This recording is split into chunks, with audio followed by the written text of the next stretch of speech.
CNN Money asked 10 small business people the one thing that they would ask President Obama to do to make it easier for them to hire. The opinions from these hands-on workers range from lowering healthcare costs to just getting out of the way. Joining me now for today's Taking the Lead, John Kunkel, the CEO of 50 Eggs Restaurant Group, the parent company of Lime Fresh Mexican Grills in Miami. John, thank you so much for coming on the show today. Tell us, in your letter to the president, what would you ask him to do?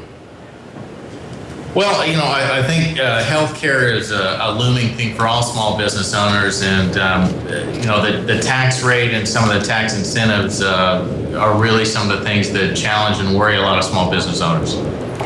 Many of the people who wrote these letters to the president for our CNN.com mentioned the importance of job training. How do you feel about that? Well, in the restaurant business, we're constantly training, and, technical job training doesn't particularly benefit us in that way that it would other businesses. I'm definitely more of a fan of putting dollars back into the pockets of the people that actually create jobs. I understand that the programs have a resource and a reason behind them, but they're not something that typically affects us directly. We haven't really seen a whole lot of use for a lot of those programs in our segment of the business.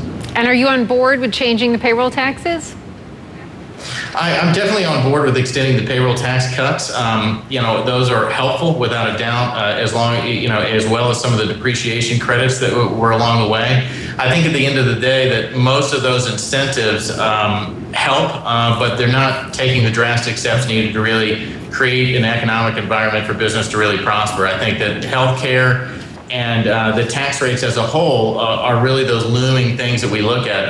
Healthcare for small restaurants is really something that worries everyone. It's constantly on the minds of anybody that's involved in day-to-day restaurants, and it's a huge concern going forward what's going to happen with that. In your letter to the president, which I actually read, it's very well written, you actually say that you're cautiously optimistic about what you might hear from the president tomorrow night. Why is that?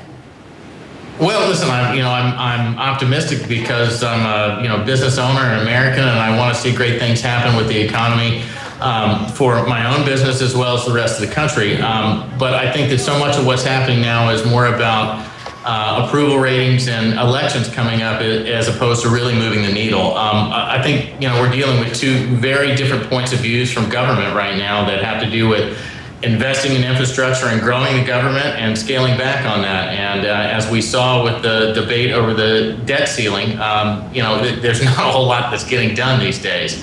So, the economic environment, at least in South Florida, and as we go throughout the country, is that's kind of a feeling across the board. We're all cautiously optimistic. We're hoping for the best, but I don't think anybody expects real change, and certainly not from the speech. All right, John Kunkel, we appreciate your letter to the president. And we appreciate your time on the show today. Thank you. Thank you for having me.